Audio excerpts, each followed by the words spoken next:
surge in the amount of folks that are going to be traveling via the airports. We're going to have the rain that's in combination. So just be sure that you plot your drive time and leave with plenty of extra time. Right now, 290, a little bit crowded here at Little York. We had an earlier crash past Gessner. It did clear, but they were blocking almost all lanes. So speeds are now 36 miles per hour, which is higher than what it was about 10 minutes ago. So we are doing better here in the Jersey Village area, even though you are seeing the orange. Looking good on the West Beltway from 290 down to 59. But if you are riding in on the Sugarland commute up through the commute around Bel Air and into the Galleria, we did have earlier construction. It has been picked up, but it was running over the weekend. As you know, hopefully you didn't get stuck in that, but it was crowded at Hillcroft. You can see traffic is totally recovered at BeachNet, and your drive time is now a mere 24 minutes in from Sugarland, so we're right on time. Guys, now back to you.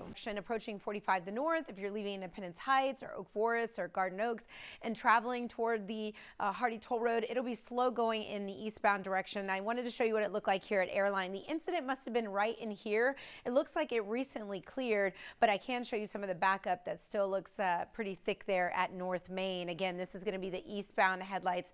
Volume is just increased. So if that's your route, maybe to IAH, leave with about 20 extra minutes on your hands just for road conditions alone. 69, this is coming in from Sugarland or Fort Bend. Remember, we had road work earlier. That got cleared up, but then this heavy truck stalled over to the right side, and they are blocking a right lane, so it is impacting the Southwest Freeway. Unfortunate for drivers right around the West Park, they'll be seeing some brake lights. And then this is I-10 the Katy, outbound at Silver. That's a right lane that is blocked. No major delays along that one, but it is at the interchange, so it's right where the pavement curves, so keep your cell phones down and be sure that you are paying close attention to your driving conditions.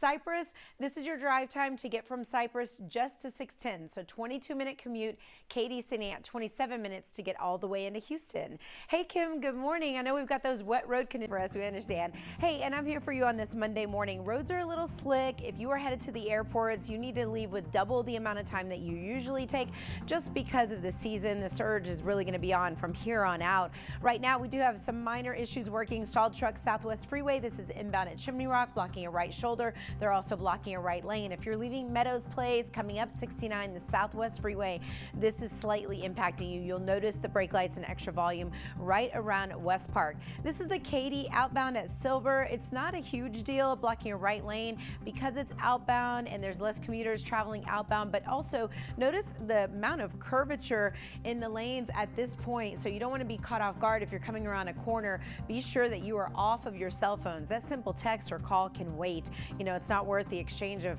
information as far as insurance or getting into a wreck right before Thanksgiving. I wouldn't want to do that. Baytown, 18 minutes down the East Freeway. Kingwood, you're looking at 29 minutes to reach Houston, Texas. Some traffic there at the Dyken Park GRB area. Guys, now back. Have you ever wondered, like, are police going to be at this intersection to help with the flow?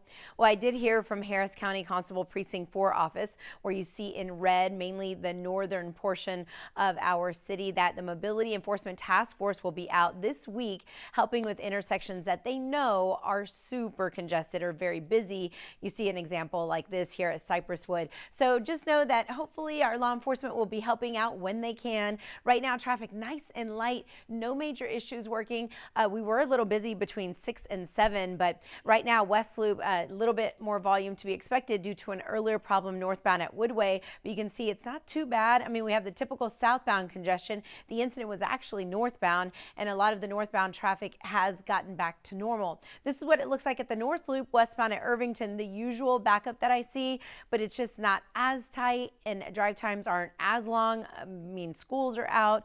You can tell the difference here at 69 in Chimney Rock. We would normally be seeing a lot more brake lights at that interchange, and the flow looks pretty good out of Sugarland. Drive time only 25 minutes to get into Houston. Quiet out of LaPorte, nice and easy out of Clear Lake, and Pearland. Good morning. From 518 into downtown, we're only talking 12 minutes. So looking good across the board. Over to you. Adjust the tire pressure for our rainy conditions and check your windshield wipers.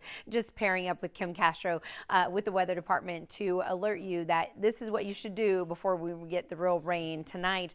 But to answer your question, Jacob, nothing major working on our map here. You can see we have some orange and red, but we're not as packed. We have more green than any other color, which is good in traffic. Means You'll be moving above posted speeds. Right here, West Loop at Woodway, we had an earlier northbound incident. Traffic is fully recovered. Southbound is typically stop and go from 290 down to the Galleria, so I'm not concerned. Same with the North Loop. These are typical westbound delays at Irvington. Nothing unusual about this. As a matter of fact, it's actually a little lighter than normal. You will get through the areas with pretty good ease. I'm noticing that 69 out of Fort Bend looking good here at Chimney Rock. A whole different picture compared to this time on usual mornings. We have so many children in school districts that are off and folks that are already enjoying their holiday week, so the drive times are extremely short. Baytown only 19 minutes, Woodlands 42 minutes. That's short for the Woodlands. Looking good on the Hardy in case you're taking that from Spring to 610. We are looking at nice beltway conditions, especially if you're making your way toward the big airport.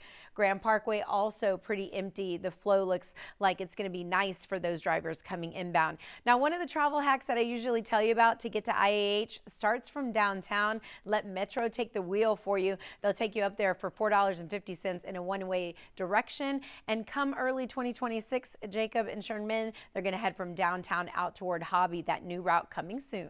It's because it is an up and down situation in weather with new changes on the way. Hey, I'm looking at parking capacity for Bush Airport terminals A and B, now 40% full versus earlier it was like 30% full.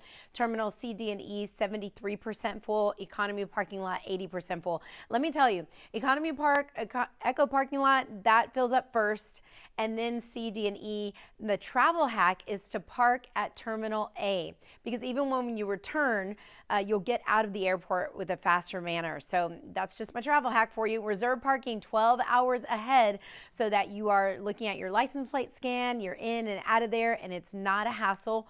Or consider taking the Metro 500 route, which takes you from the GRB up toward IAH for $4.50 one-way direction, but at least you don't have to deal with the parking at all, and you don't have to pay such a high fee for Uber. So it just depends, or rideshare, I should say. So right now, heavy in downtown, some West Loop delays, but overall, Jacob, Sherman, it doesn't look too bad out there. Monday morning shaping up to be pretty nice on it. I can tell you that you do need to prep for the rain ahead, so just be sure that you take a few extra minutes to check your tire tread, the tire pressure, and check your windshield wipers so that you are not running into any issues before we get the rain showers tonight or for the foreseeable month, right? So we are looking at downtown Houston, typically busy. Maybe your eyes are drawn up here to the Willowbrook area, 249. We have road work that stretches from Hollister all the way to Grand Parkway. At any given time, it's those center lanes that have been blocked on us. Well, I'm noticing that there was an inbound issue right around Green, so that's why we're seeing a little bit of extra red on the map. And then you have your typical spots of traffic here in downtown, a little bit on the north loop between the Hardy and 45 to fight through. That's going to be at Fulton, Irvington, where you normally see it backed up. This is also normal for the West Loop, dropping down from 290 down toward I-10.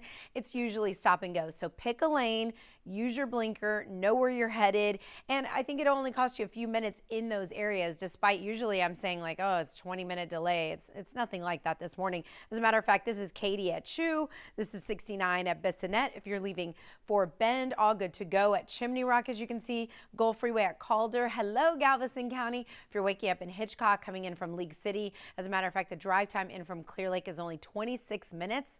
Yeah, looking good, Sherman, for all drivers across the board. Over to you.